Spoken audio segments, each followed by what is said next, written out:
For the next speaker, we have Terry, and who's going to talk about Mandos. So please welcome the speaker.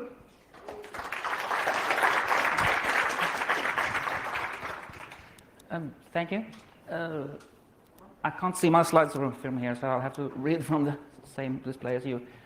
Mandos is something that enables you to use full disk encryptions on your servers, which you should do, probably. Let's see.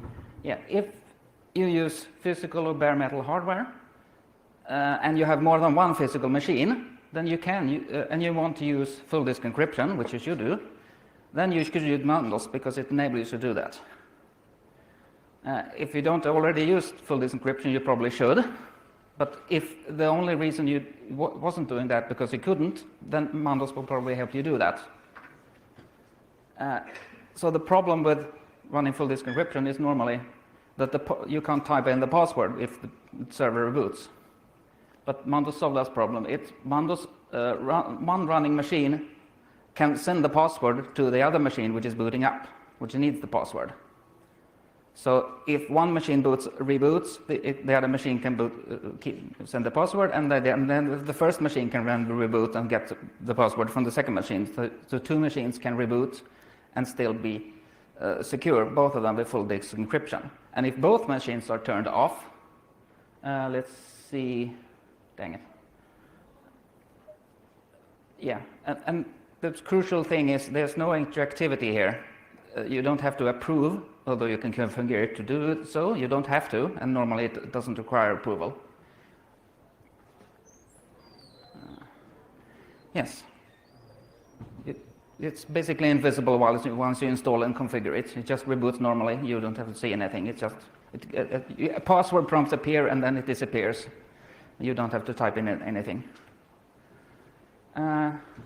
And it supports all the normal initramfs tools and Drakut, both with and without systemd. Both are used now in Debian. The server side is all configured and controllable by dbus and various command line utilities for control and inspections are provided. I thought I had a slide there, but never mind.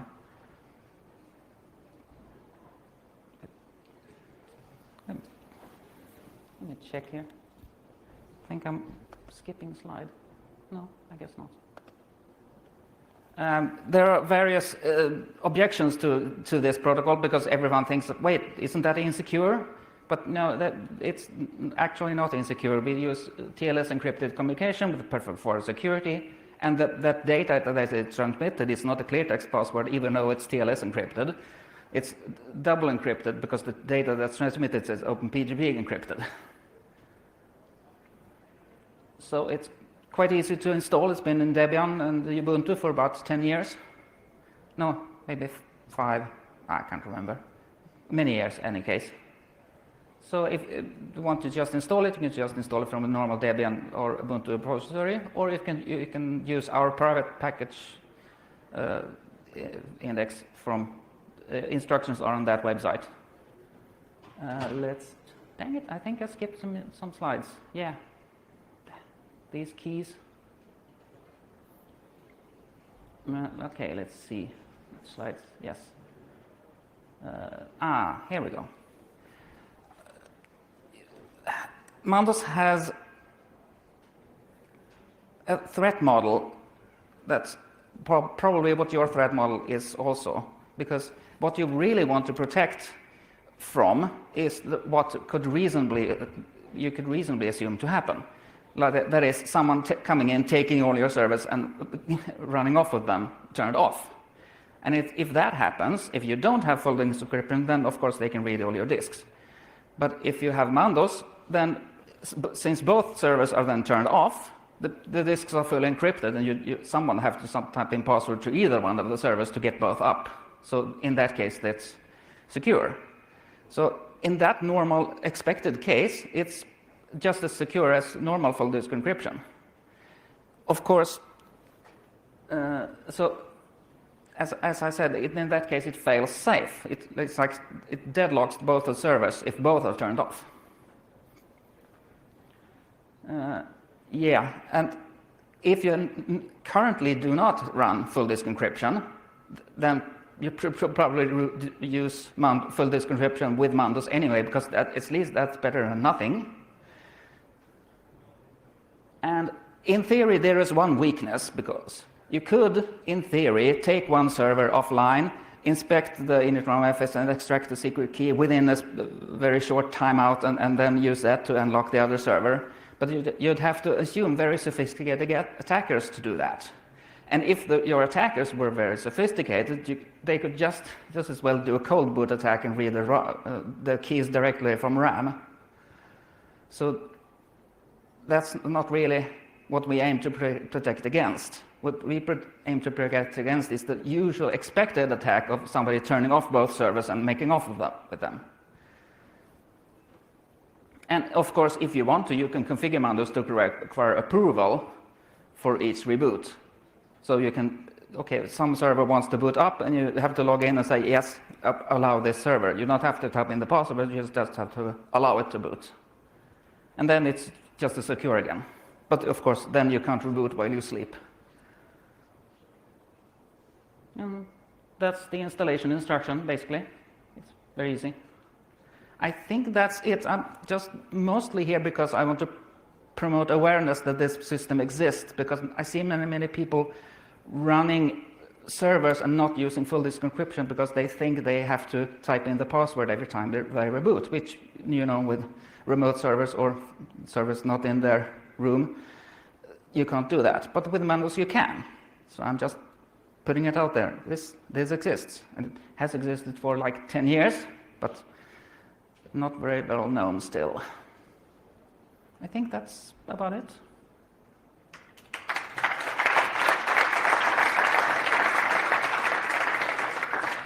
I think we have time for some questions. It was much faster than I thought.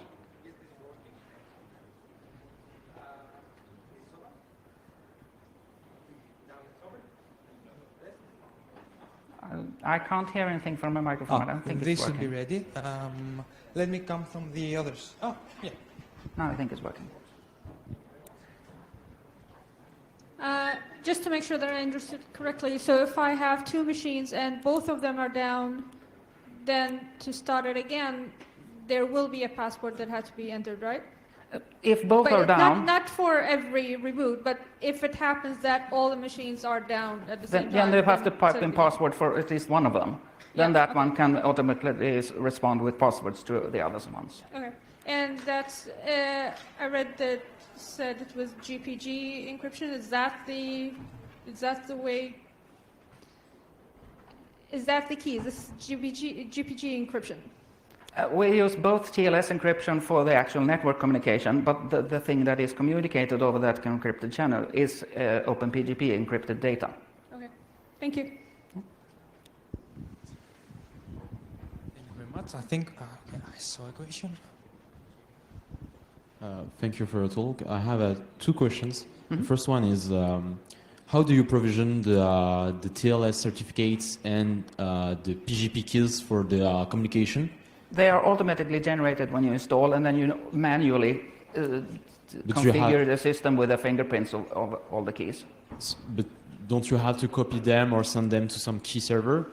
No key servers. You just manually copy the fingerprints of the keys to the configuration files of the servers. Okay, and the second question is, let's say I have two machines which are in different physical locations, and one attacker smashed and grabbed the first one, and I didn't notice that one of my machine disappeared.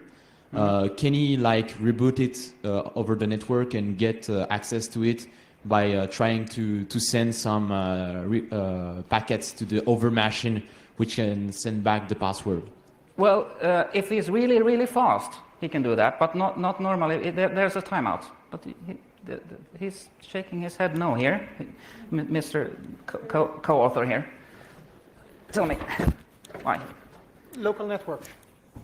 Okay. Okay, it's only on the private network. Normally, the Mandos server and the Mandos client is assumed to be on the same local network. You can manually configure it to ask a specific server remotely, but that's not the normal case. But in this case, can we have like something like a private, virtual private network, like using a VPN, like WireGuard or something like that? Yeah, you could do that. You'll have Okay. to create some script to, because the Mandos client runs before the the file system is decrypted. You run without any specific good system Okay. utilities. You have to write a script that runs in that environment to take up your VPN and stuff. But we provide hooks for all that. We have scripts. Oh, okay, all right, thank you. Do we have any other question? Okay.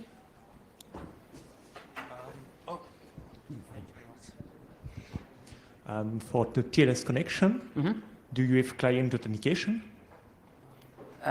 Client authentication, we check the exact fingerprint of the key. So you check it for the server, which I guess is the server that's already boot. Actually, no. We're kind of funny that way. We run the TLS connection backwards. Up here. The Mandos client, which wants running in their small init canvas environment, which wants the password, is connecting, but is then doing the TLS handshake as a TLS server. So it has a key, which is automatically proven in the TLS handshake to be I have that key. So then the server, acting as a TLS client, check that fingerprints against its database. So I mean, it's automatically verified by the TLS itself. I see we have time for more questions. Is anyone who wants to ask something?